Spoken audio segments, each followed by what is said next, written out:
প্রিয় দর্শক, সাজ্জাদ কাদিরের প্রীতি নিন, শুভেচ্ছা নিন। আজকে আমি একা কথা বলবো না, দ্বৈতভাবে কথা বলবো। আজকে আমাদের এই লাইভে যুক্ত হয়েছেন। নমস্কার, আমি তরুণ ঘোষ। আমি যা বলেছিলাম সেই অনুযায়ী কিন্তু হচ্ছে কাজ। আমি বলেছিলাম ট্রাম্প যদি ভেনেজুয়েলার ওপরে চড়ে বসে তাহলে পরে চায়না গিয়ে তাইওয়ানকে চড়ে বসবে বলেছিলাম। এখন দেখুন, যেই মাত্র এই ভেনেজুয়েলায় এই কাণ্ডটি ট্রাম্প করেছেন, আবার ট্রাম্প আর একটা হুমকি দিয়েছেন ভেনেজুয়েলার মতো হাল হবে। প্রেসিডেন্ট মাদুরোকে বন্দি করে মেক্সিকো, কলম্বিয়া, কিউবাকেও হুঁশিয়ারি ডোনাল্ড ট্রাম্পের। দেখেন কথা, সেখানে কি বলছে ট্রাম্প, কি বলছে? মার্কিন প্রেসিডেন্ট বার্তা দিয়েছেন, মাদক পাচার এবং অনুপ্রবেশকারীদের বিষয়ে তার দেশ কোনো আপোষের পথে হাঁটবে না। মাদক সন্ত্রাসকে রুখতে যা প্রয়োজনে যা করতে হবে তিনি তা করবেন বলে হুঁশিয়ারি দিয়েছেন। এইবারেতে আপনি আসুন চায়নার বক্তব্য। চায়না এই ঘটনায় বেজায় ক্ষেপে গেছে। চায়না হুঁশিয়ারি দিয়ে দিয়েছে অবিলম্বে ছাড়তে হবে এই মাদুরোকে। যদি না ছাড়ে তাহলে পরে তাদের মধ্যে যে পিস এগ্রিমেন্ট রয়েছে সেই পিস এগ্রিমেন্ট ভঙ্গ হবে, এবং সে কারণে চায়না যা দরকার উপযুক্ত পদক্ষেপ করবে। তাই এখানে এক্স নিউজ তারা একটা চালাচ্ছে, চায়নার রিয়াকশন চালাচ্ছে। এখানে যে ডেসক্রিপশনটা আছে, ডেসক্রিপশনটা আমি আপনাদের একটুখানি পড়ে শোনাই। China's foreign ministry has said that the US used the force threatening peace and stability in Latin America and confirmed its support to UN Security Council meeting scheduled later today. Spokesperson Li Jian threatened Beijing opposition of the US attack on Venezuela, called it a তারপর মোড় দেওয়া আছে। দেখুন, মোড়টা আর আমার তোলা হয়নি, আমি আর খেয়াল করতে পারিনি মোড়টা দেওয়া আছে। এটা স্ক্রিনশট নিতে পারিনি বলে আমি আর আপনাদেরকে বলতে পারছি না। এখন এই যে লেগে গেল না, এটা এখন থ্রেটন হলো। তার মানে প্রথম আপনাকে একটা ধমক দিল, এরপরে কি হবে?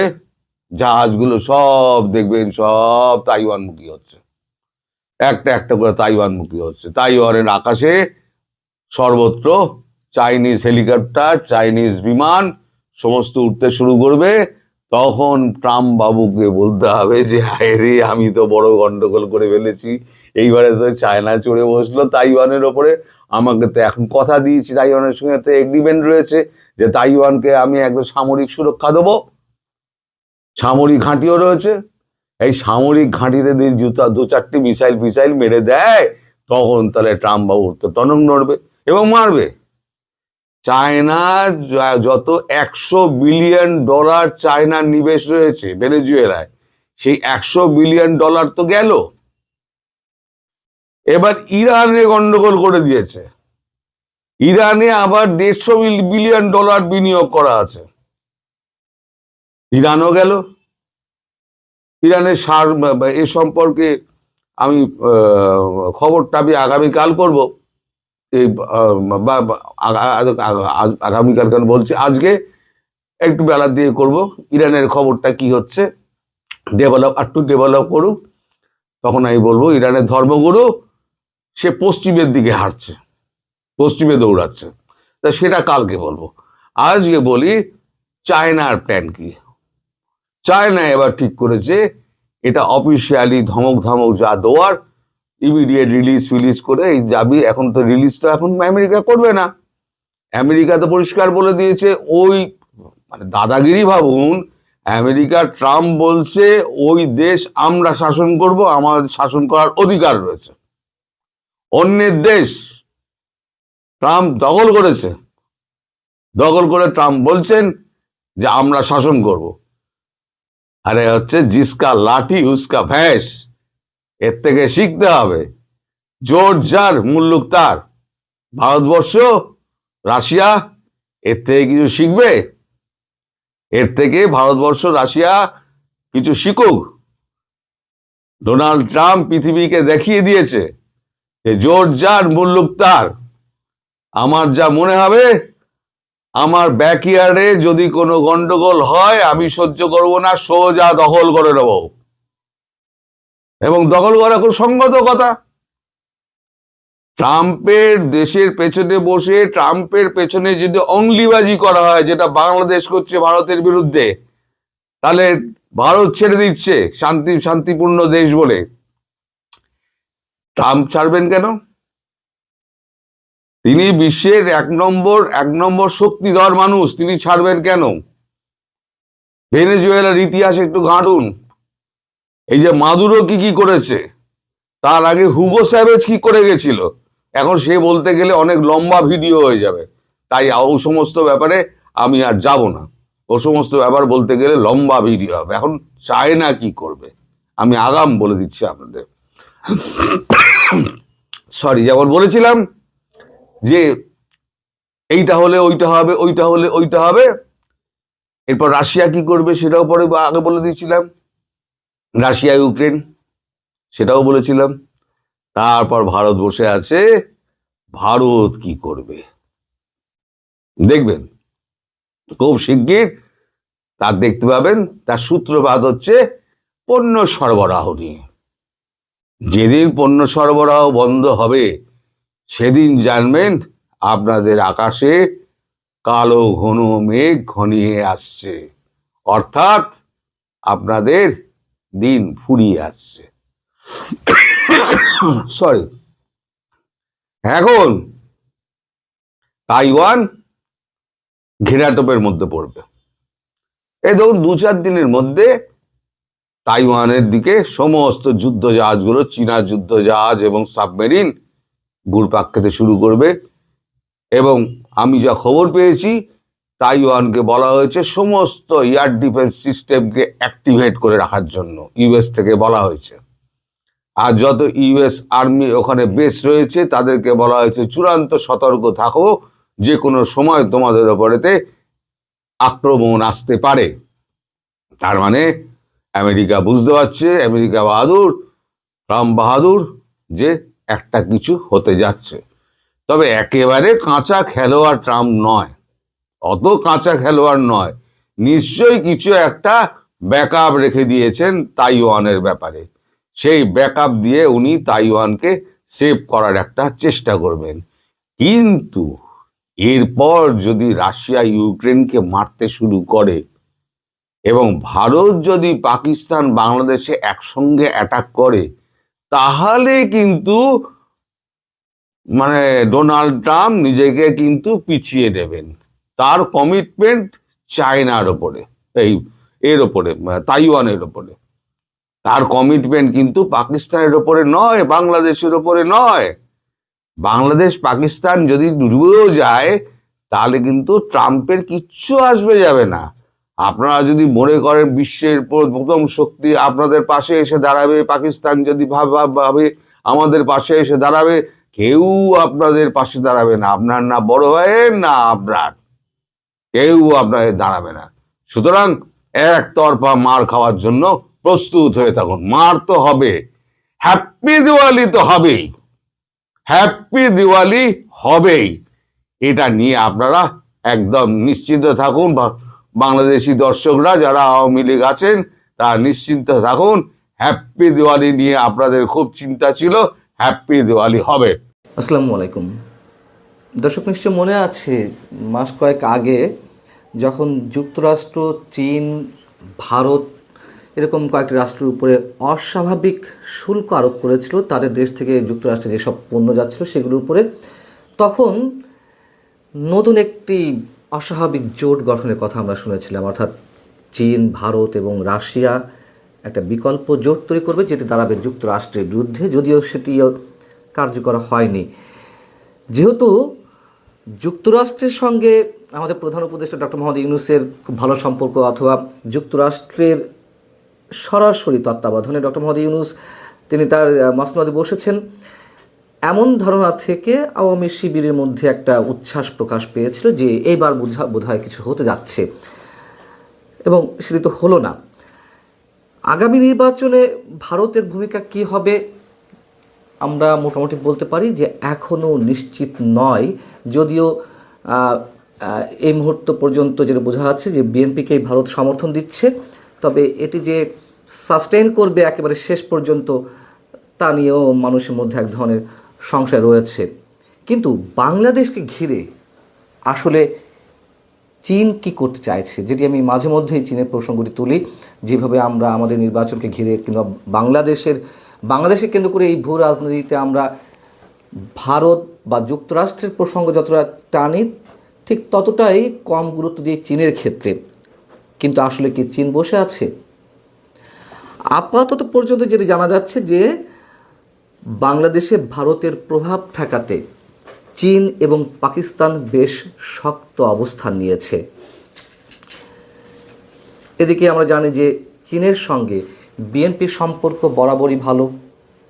2024 5 আগস্টের অভ্যুত্থানের পর আমরা খুব খেয়াল করে দেখেছি যে চীনে বিএনপি নেতাদের ঘন ঘন সফর, এবং সেই সফরের মধ্য দিয়ে তিস্তা প্রকল্প সহ অন্যান্য নানান বিষয়ে বিএনপির পক্ষ থেকে চীন একটা আশ্বাস আদায় করে নেওয়ার চেষ্টা করেছে।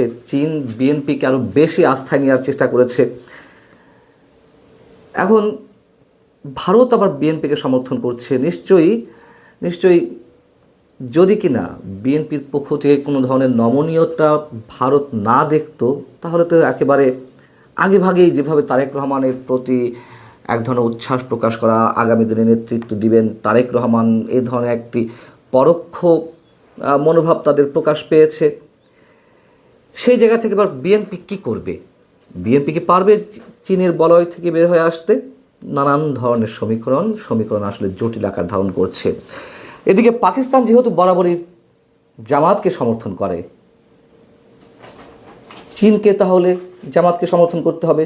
এদিকে তুরস্কের সঙ্গে বাংলাদেশের বিশেষ কয়েকটি কথিত ইসলামী দলের সম্পর্কর যে উষ্ণতা, সেটি সম্পর্ক আমরা জানি। যেটি জানা গেল যে গত দুদিন আগে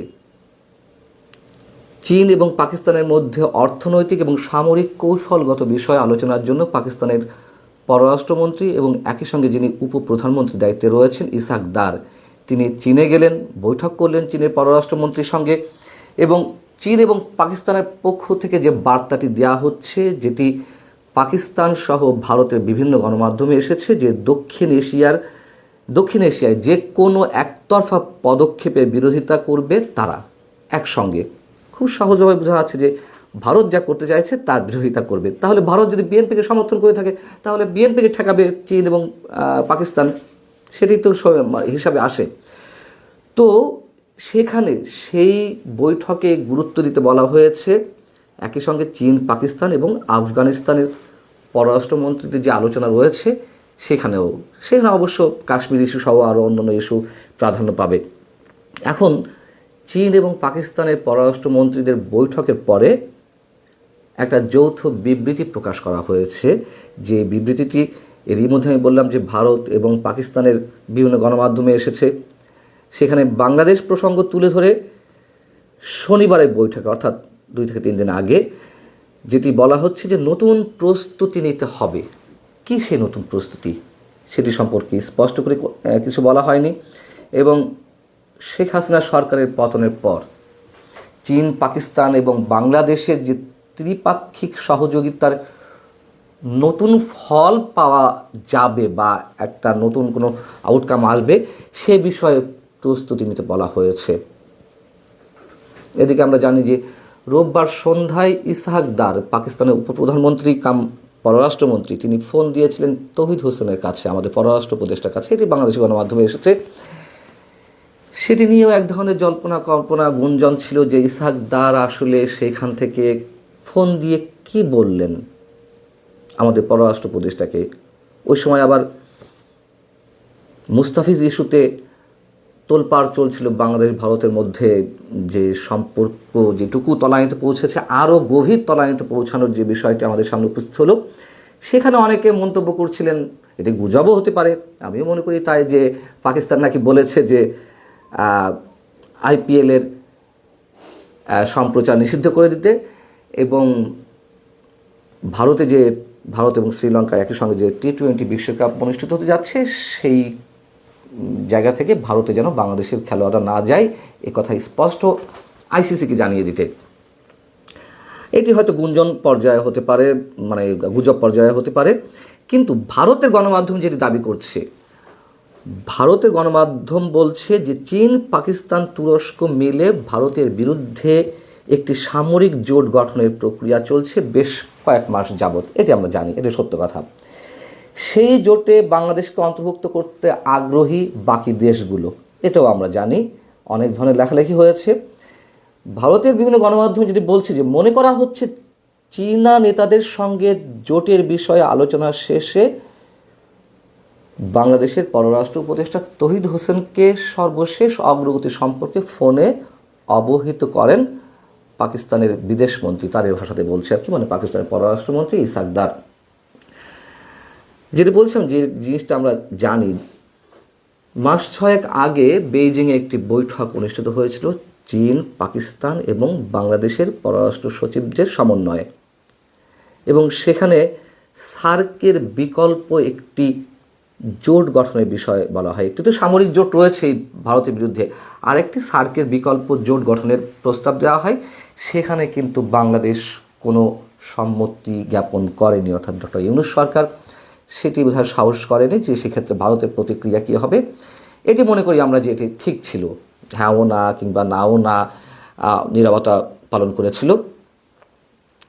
এখন যে নতুন হিসেব নিকাশ দাঁড়ালো, এটা একেবারে ক্লিয়ার যে চীন, পাকিস্তান, তুরস্ক জোট তারা হয়তো শক্ত অবস্থান নিতে পারে ভারতের বিরুদ্ধে। ভারত কী করে সেক্ষেত্রে প্রথমে বলছিলাম যে বিএনপির বিষয়টি কী হবে। চীন এরই মধ্যে পাকিস্তানের অবকাঠামো, প্রতিরক্ষা এবং প্রযুক্তিতে বিপুল বিনিয়োগ করেছে। তুরস্ক নানানভাবে সামরিক সহযোগিতা করছে পাকিস্তানকে, এবং জামাত কিংবা ইসলামী দলগুলো, আমি শুরু থেকে বলে আসছি, এদের পিছনে তুরস্কের একটি বিশাল প্রভাব রয়েছে। তুরস্ক জঙ্গিবাদকে সমর্থন করে না, কিন্তু উগ্রবাদকে সমর্থন করে, তার নানান ধরনের নজির আমাদের সামনে রয়েছে।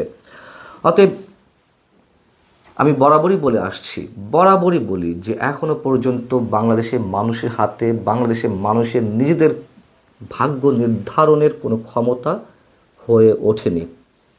এখনো পর্যন্ত বিদেশি শক্তিগুলোই, পরোক্ষভাবে তো বটেই, তারাই নিয়ন্ত্রণ করছে বাংলাদেশের ভবিষ্যৎ।